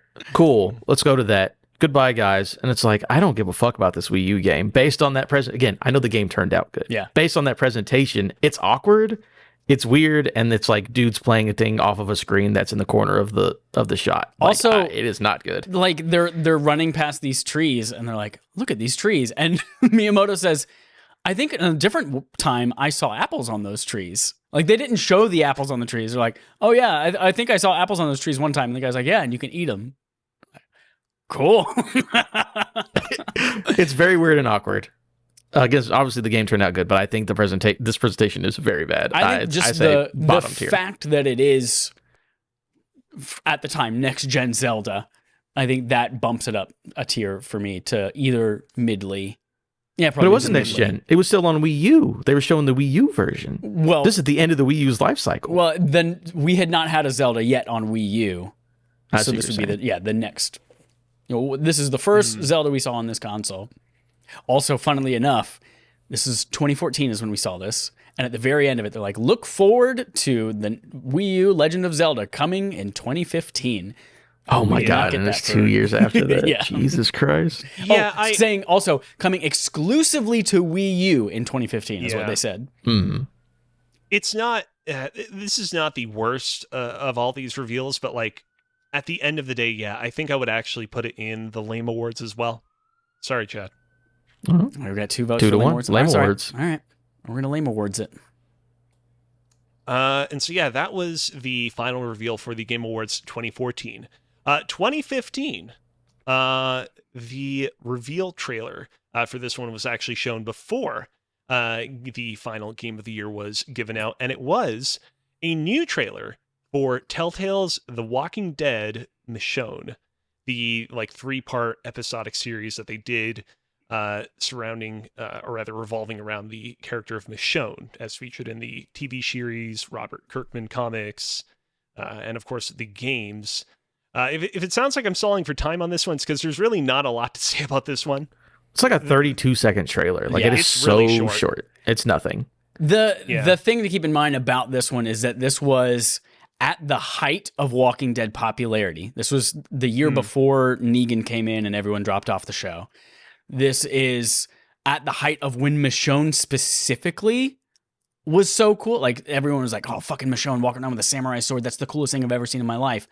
And this was this was coming off of a couple of seasons of the Walking Dead Telltale series, which a lot of people, I think the first one was nominated for Game of the Year the year that it came out too. And so, this was a horny game, and now, people were horny for this that year. Obviously, it has no bearing on where we'll rank this, but was The Walking Dead Michonne good? I never played it. Did people like it? I never played it.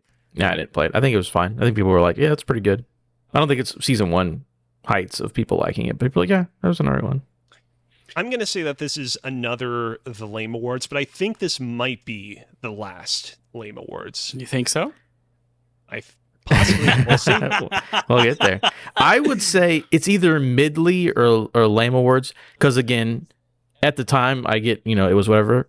Like, it was a popular thing. Like, it was a cool announcement. But at the end of the day, it is just like a 32-second commercial. Like, no, I guess game, it was just very basic. but I don't think it wasn't like annoyingly awful. But I could go between either. So I either say Midley or lame awards because it's just like, okay, they showed us 30 seconds of a thing. All right. I'm voting Midley on this one just because it was like the height of this franchise and the studio and these games. Sure. And then I guess this came out and everything went down to the toilet and no one liked any of those things anymore. I'm going to flip a coaster. If it comes on the side with all the stuff on wait a it, minute. it's That's not going how to this go. works. I said it's either Midley or lame awards. Yeah, Cozy said lame. I said Midley. You know what? I'll go with Chad on this one. I think it's mid. Oh, Okay, fuck yeah. mid then. Nice. That works. Nice. That's what I was thinking. So no Right, problem. and that was 2015. 2016, before they gave out Game of the Year to Overwatch, they showed off the world's first ever extended gameplay preview of Mass Effect Andromeda, which basically amounted to like a 5-ish minute trailer, a little bit more on the long side. This one was really interesting because knowing in retrospect that Mass Effect Andromeda was not going to turn out very good, and knowing also that behind the scenes, Mass Effect Andromeda was like a death march towards the end, that it was like one of the more difficult games BioWare ever worked on. Aaron Flynn's speech that he gives before he introduces the trailer, Aaron Flynn being the general manager of BioWare, is like so incredibly painful to listen to. He literally says it's been a long path to get to Andromeda, and that quote, making games is very hard. And it's like, in the moment, if you know nothing about what's going on behind the scenes with Mass Effect Andromeda, you think to yourself, oh, he's just saying that in solidarity with game developers around the world. Making games in general is very hard, but knowing that this game specifically was like especially painful to develop, it's like, oh, he is sending a cry for help right now. That said, this is what I want from a Game Awards final announcement. Yeah. Have the guy come up on stage, talk about it, show us actual gameplay with like a hype trailer into gameplay, into the stuff we like about Mass Effect, the talking, the making choices, combat stuff. This ranks pretty highly for me. Like, again, removing what the game turned out to be in the background of it as a presentation, this is the thing I want to see. So right now I'm leaning they lead it, which is top tier. There's an argument for Jeff Worthy. But I think like this is what I want to see. If you're going to show me a thing at the end of the Game Awards, I want to see gameplay and people talking about this cool ass game that we were hyped for. Because honestly, I think know. You kind of. Oh, sorry. Go for it, Alex. Honestly, I think I'll just say real quick. I think you kind of sold me on it being better than perhaps I was ranking it myself. I would put this no higher than Jeff Worthy. I have not played Mass Effect Andromeda, but I know the general reception of Mass Effect Andromeda. And knowing that right now in my 2023 brain, I saw this 5-minute trailer today and I was like, fuck, I want to play that game. That game looks dope. And so for that reason alone, I'm going to move it to Killed It. Like they sold me on a game I know is bad. So Adam, where's it going? They killed it then. Yeah. I like it a lot. This is what I want. Wow, again, talking about the presentation of the trailers shown at the show, not the game itself. Because Breath of the Wild would not be at the bottom and Andromeda would not be at the top if this was any other list. Yeah. All right. And so next year, the 2017 Game Awards, just before they handed Game of the Year to Breath of the Wild, we got a brand new trailer for Metro Exodus. Good trailer. Don't have a whole lot to say. Yeah. I mean, the game's beautiful. They showed a setting piece of it, and there was no game. Well, technically it was gameplay, but it just looked like cinematic at the time. But it was like in-engine stuff. Again, nothing crazy. It's just like, hey, a new Metro. It's gorgeous. So I think it's good. I'm not wowed by it. So maybe Jeff Worthy is what I'm leaning at the moment. But unless someone wants to talk me into or out of anything, I'd go with that as well. I was thinking Midley, but I'll concede Jeff Worthy. To me, it didn't show anything super interesting. Like it was a cool mood piece. They had some interesting narration over top, but it was like, I don't know, Metro was not already a series that everybody. It feels to me like Metro Exodus was like the Witcher 3 of that series, where like the first 2 games, the people who played them loved them, but nobody really played them, and then everyone's like, oh, Metro Exodus, and I was like, oh fuck, what is this? I don't know. So it's very pretty. Those games are all gorgeous still. That is the one thing you can say. All right. Okay. And moving on to the 2018 Game Awards, before God of War 2018 won the title of Game of the Year. We got the surprise announcement of Joker coming to Super Smash Bros., followed by a short little conversation between Reggie and Jeff, in which Reggie talked about how this would set the tone for Smash Bros. DLC characters to come. I mean, this one they killed it. I don't think there's any debate about it. This was an all-timer. I agree. This was one, Smash Bros. Was coming out that night. Like, people were going to leave the Game Awards and start playing Smash Bros. For the first time.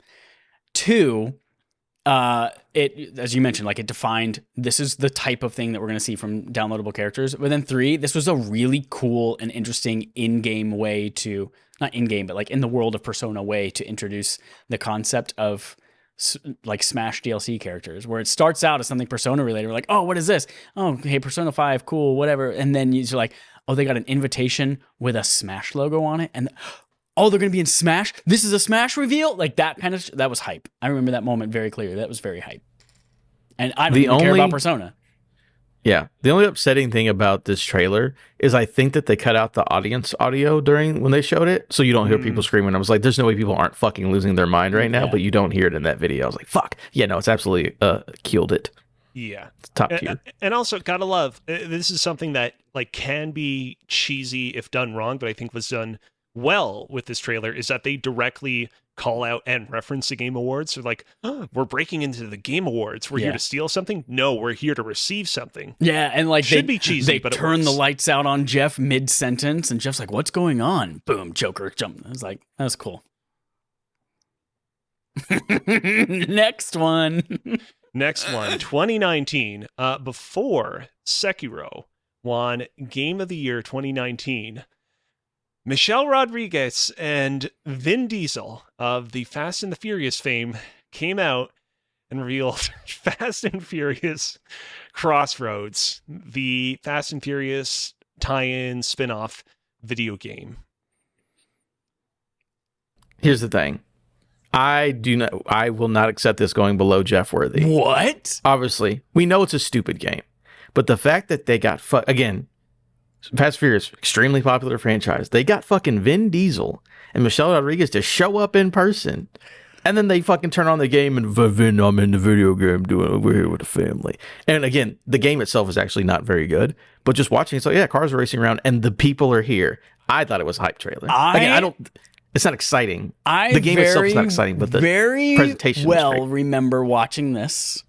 It was great. And thinking, wow, this is awful. The presentation itself. I remember Michelle Rodriguez walks out on stage, very awkwardly says, how's everybody doing tonight? I'm very glad to be here. I want to show you the next installment of Fast and Furious. And then she's like, where do I look? Oh, I'm looking at the screen now. And then the trailer starts playing. And then the game looks like trashy PS3 fucking graphics and terrible, like laughable Vin Diesel looking models in that game.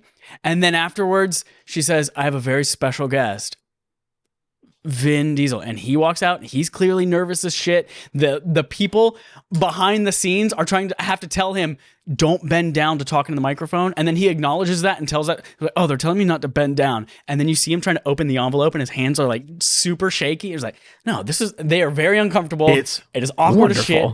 And the game looked terrible. I thought this was a lame awards or lower. And what we've not mentioned is that after revealing this trailer, they introduced Game of the Year, and Vin Diesel hands the Game of the Year award to what's his face, guy behind all the From Software games. Miyazaki. Like that is, Miyazaki. That is incredible. Here's what I'll say. Game looked really bad, but, and I'm going to warn you all, heading into a spicy hot take right here, right now. I think that Michelle Rodriguez and Vin Diesel are more at home in an award show like the Game Awards than an Al Pacino. I think that those two clearly like have like a lot more interest in nerdy pastimes like video games. We know for a fact that Vin Diesel has played D&D in the past, and like, yes, they were a little bit nervous on stage. Yes, it was not a great game, but like when Michelle Rodriguez, when I don't remember who says it, but at one point, one of them says, "Oh man, we're amongst our people here." Like, I genuinely, I buy that. I buy that, even if it was. You know how I know a she was little on the lying, though? opposite side. Because immediately after she says that, she said, he and I used to play Tekken together. She couldn't even fucking But say she Tekken. never heard it out loud. Come on, she only ever read And it. I was gonna say, like, how many of us like pronounce it like Ninja Gaiden instead of Ninja Gaiden? Like, that feels like the kind of thing that people who play these games a lot, like if she was genuinely not a fan of Tekken, if I almost said Tekken, like it's infecting me like a disease. If she was not a fan of it, she wouldn't have brought it up to begin with. So, anyways, but What are you thinking, Cozy? I would give it midly just because I will come down to of midly. the absurdity of the whole situation. Yeah. Like, you cannot tell me watching 32 Seconds of Michonne and watching those two on stage, like, that's below Michonne. Come on now. Yeah, I It's not, can't tell 'cause you our that. tier I mean, maker- you've already, according to our- you all have both according to our voted votes, already, so it's going to that's where where it goes. Michonne is. But yes, I can say that was below Michonne. I love it. I watched the Michonne trailer and was like, huh, cool. I watched the Fast and Furious entire, however long, it felt like it was a 3-hour segment, even though it was probably 6 minutes. And I was like, God, I wish I had more of my life back. Tyrese is in that trailer. Cannot be beaten. I'm sorry.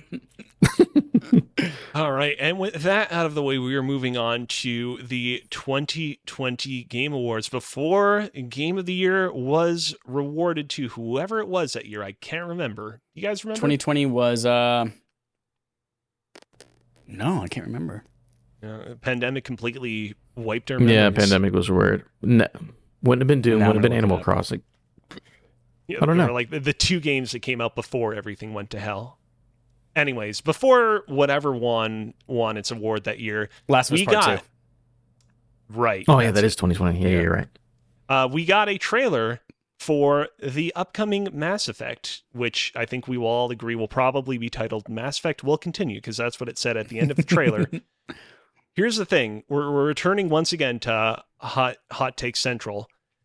I think this is actually the best one, and I think that the Galaxy and Game Awards viewing audience would agree with me that it is the best one had they not revealed that Mass Effect would continue ahead of the Game Awards. If this had been a completely blind announcement, we didn't know anything about the future of Mass Effect, and then boom, they come out with this trailer, this would have been incredible. But because they revealed that Mass Effect would continue a couple of months ahead of time, this reveal was undercut a little bit. But otherwise, incredible trailer. I feel like I would put it in a Jeff worthy because, yeah, as you mentioned, the trailer was great. I think this was the first time that we got acknowledgement that it will be somehow connected to the original trilogy, you know, because she, you know, dusts the snow off the N7 armor. And so, yeah, I think I would go with Jeff Worthy for that one. And weirdly enough, we saw more of that game in this trailer than we saw this year at N7 Day with all those cryptic boot walking gifs.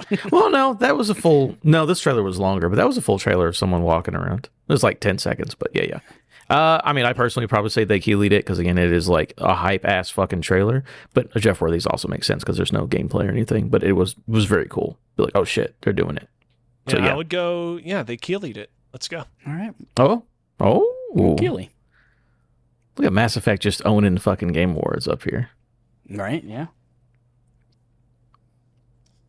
I just want to look up real quick. Right. Mhm. So before Elden Ring won Game of the Year for 2022, Keanu Reeves and Carrie-Anne Moss came on stage, or rather... Wait, wouldn't this be 2021?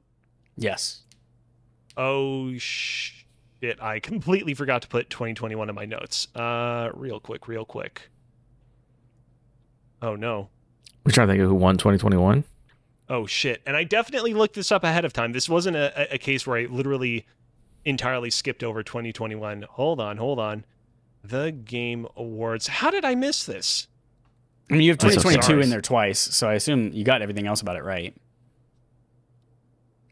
Oh, you're right. Yeah, okay. That's what happened. It I was Takes like, Two it's weird won that this I would... year. Right. Okay.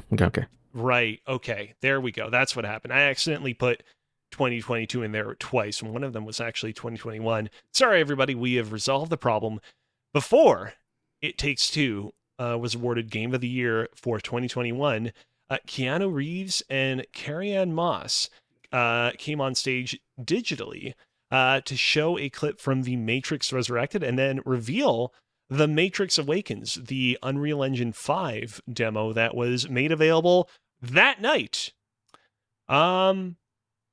This one was good. It was a little disappointing that we didn't get Keanu Reeves in person, that it was clearly just like a canned video that Jeff was like reacting to like it was live when clearly it wasn't live. But I still feel like Keanu Reeves' charm managed to shine true to an extent. Yeah, I think seeing the two of them, obviously a much better duo to watch be awkward than Michelle Rodriguez and Vin Diesel. And I think it's hype that we got a look at Matrix Resurrected, which we all were like looking forward to at that time as well. But I think the introduction of this demo, the Unreal Engine 5 performance, like this was our first look at like how amazing Unreal 5 could look outside of the Tim Sweeney presentation earlier, but like not amazing, how amazing it could look. And then we could get our hands on it that night. I think that was hype as hell. And it looked, I mean, it still is a really amazing piece of tech. So I might go Keeley it. I would put it at Keel. They Keeley'd it. Oh, I would actually put this at Jeff Worthy. I'd put it over there. I'm thinking Jeff Worthy as well, because I think I love seeing Keanu. That was cool. Then, whenever he wakes up and it's like, oh shit, it's the game, it's not him from the movie. Mm-hmm. That was really neat. But just like, I don't know, it's just a demo. It's not like a real game announcement, a thing to get. I mean, it was cool, but that's just where I think it is. I'm not like super hyped, but I think it was really neat. Okay, I guess it's going to go at Jeff Worthy. Jeff Worthy. Yeah. And with that brings us to the final one to deal with. The true Game Awards 2022 final reveal before Elden Ring won Game of the Year. We got a brand spanking new trailer for Final Fantasy 16. I remember at the time watching this and thinking to myself, man, I feel like we've gotten a lot of trailers for this game. And this one looks good, but we gotten a lot of trailers for this game.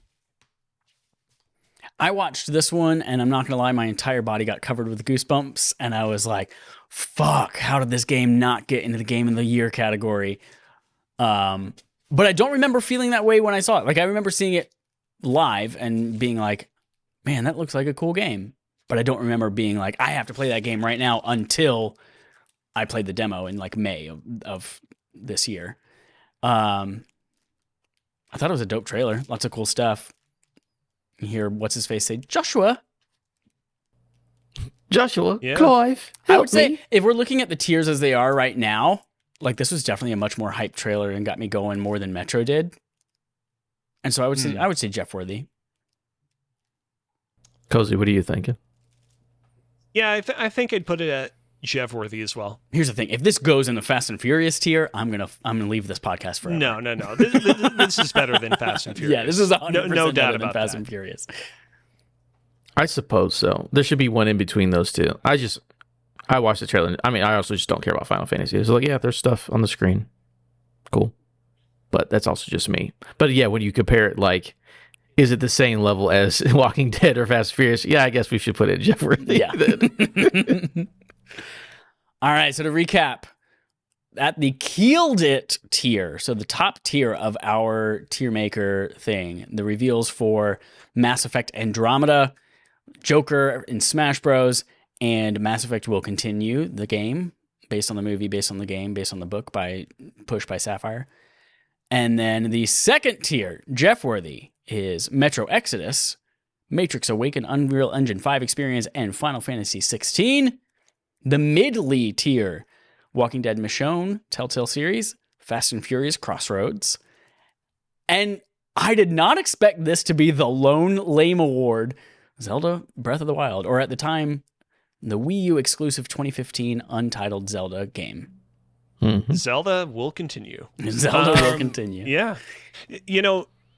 Assembling this list was interesting in that, like, I feel like our collective memory of the Game Awards is that they typically tend to have incredibly hype final reveals before we get to Game of the Year. Everybody remembers the Joker coming to Smash Bros. Reveal trailer, but like going over the past 9 years of Game Awards, it's been pretty inconsistent. Yeah. Again, not all of these have been bad trailers. There's only one truly bad one, that being the Zelda one, and that was literally the first one, so it feels unfair to hold that against all the other reveals. But like, there really have not been reveals quite on that level as the Joker trailer as often as you think there have been. Yeah. All right. Very good. Well, stuff. what an I got a interesting question. little. Yeah. Go, Adam. Just what was the Arc Raiders thing? Was that like 2 trailers before? Or like what? I just remember that being near the end. I'm like, we're getting Arc Raiders, Arc and Raiders? near the end of a Game Awards. What is that? It was a weird like shooter game that was near the end of these Game Awards. It was not Do interesting. you remember which year this was? 2 years ago, maybe. 2 Maybe years 3 ago. Arc Raiders. Oh yeah, and it had that cool like design style with the It different. was definitely. I felt like it was a pandemic Game Awards. What the hell Might be happened wrong. to that game? It's still not out. Join the alpha. You can click to join the alpha whenever it. That's just one of the ones that I remember being near the end. I'm like, I don't know. It seems like it was shown off at 2021. Oh, is that the one where it's like the retro futuristic 70s style Left 4 Dead game, or am I thinking of something else? What's interesting is that this is from Embark Studios, the maker of the Finals. oh, so they did the finals instead of finishing I this game. guess so, yeah. Although it's still listed as like coming, but I'm looking at the Interesting. trailer. Not the game I was thinking of. I mean, it doesn't look bad. well, I tell you what, after playing the Finals, Yeah. I am now more excited for Arc Raiders than I already was. Turns out There you I go. didn't realize that I was excited for the Arc Raiders because I forgot about it entirely. All right, well, that's it for Game On Game Show. That's it for episode 334 of Respawning Fire. There are some very important things to note as we are headed into... Oh, shit, balls, ass, fuck, damn, hell, bitch. There we go. We're back to normal.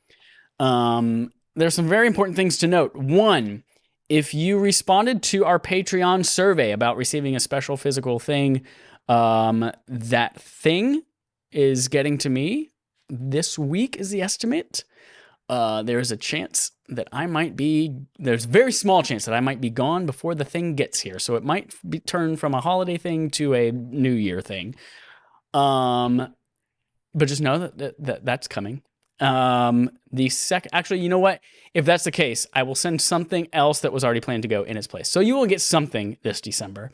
It might not be all of it yet. Number 2, there are 2 new episodes that we need to talk about for RAF Game Shows, the monthly exclusive Patreon series that you get access to as a member of patreon.com/respawningfire. The first is that if you are a patron, you now have, as of today, access to our most recent Locked and Loaded Who Wants to Be a Millionaire inspired game show that Alex hosted, where Adam and I play on the same team for the first time. Did that work in our favor? Did that work to our detriment? You'll have to find out. So that is live right now. We had guests Henry and Lady Galaga on that as well, who didn't actually tell us where we can find them, et cetera, et cetera. So just like look for them across the world. They will find you. That's right. They said they'll find you. So yeah, that's available now for patrons exclusively for the rest of the year. If you are not a patron, you can now go to youtube.com/@respawningfire and you can view the first Locked and Loaded, which was, who do we even have on that? Oh, that was Dave. Chris and Waterman. Chris Waterman. Chris the Waterman. Chris the Museum, the Waterman, Tim. Chris and then Dave from accounting. Dave from accounting. That one is up right now as well. Very, very hard game. But who won that one? IDK. I was there. And I don't even remember. So check that out. That is live right now for everyone. There was one more thing. This was not the thing, but kindoffunny.com/up-and-comer. Go vote for Alex over there. Or go Yes, submit definitely a thing. do You that. want to see Alex there for behind-the-scenes stuff. Because there's like a drop-down where it asks you, what do you want to nominate this person for? Are they like on camera or are they behind the scenes? Do the behind-the-scenes stuff. And there's one freaking last thing that I cannot remember, but it's so very important. Game of the year? Pody Goaty? What do we? Oh, yeah, we What are are we going to have doing? a proper Respawning Fire Game of the Year discussion, TBD, date and time, with a It'll bunch come out of when it really comes out. fun family from episodes past and Christmases past and Hanukkahs and everything, past, present, future. They will all be here at some point in the coming weeks, and we will release an episode there as well. And here's the thing. Don't watch it yet, but find a way to watch Elf Bowling 1+2. Just maybe locate it on YouTube. Is it on YouTube? Where is I think it was on Tubi and YouTube. It's literally on all those free shitty apps. Yeah. So just find it, like add it to your queue or your up next or something like that. Keep it for there. no reason particularly. Just Elf Bowling 1+2. Find the last Blockbuster in America in Bend, Oregon, and raid their entire catalog. Find every single copy of that movie you can find and just hoard it until the time is right, like a chipmunk hiding his nuts beneath the soil before winter. I am sure that last Blockbuster is propping its dead corpse up with the likes of Oppenheimer and Barbie, and probably not Elf Bowling 1+2. So, oh no, Elf Bowling 1+2 is the game. What's the name of the movie? Elf Bowling, Santa Drowns a Penguin or something? It is called Elf Bowling, the Great North Pole Elf Strike. Great. Excellent. So yeah, find a way to locate that and save it for later. It's going to be important to be announced. That's it. Thank you, Alex, for one, just being here in general, two, putting together that whole tier maker thing ahead of time for us and giving us links. Again, if you want to see what those Game Awards links, we're going to have those with timestamps built into the link in the description of the episode in the YouTube right now. So go check that out. Alex, where can folks find your new ventures that you are doing in life? You can find me over on Twitter at Alex Kozina, AlexKozina. And you might want to head on over to twitch.tv/CozyBearLive, KOZIBEARLIVE, and just keep tabs on my Twitch page, because you never know if something might be cooking over there. I remember what it was. The very, very important thing was go to youtube.com/@CozyBear and watch that little girl's videos. Damn it. Don't go there. It's not my YouTube account. That's true. That's true. She knows one fucking song and she sings it with different words every time. And she records a new video. Anyway, that's it. My YouTube account is at CozyBear7231. Go to that if you want to see my stream archives. Adam, are we back with Misfit Rolls yet? No, probably in maybe like 6 to 8 weeks. Okay. Getting close though. Yeah. Cool. Well, in the meantime, go listen to all the backlog if you haven't, or else. Season 1 or else. Series 1, whatever the fuck they call it. Perf. All right, folks, that's it. We're gonna end our very long episode this week with our usual sign off, and that sign off is I gotta pee. Rock.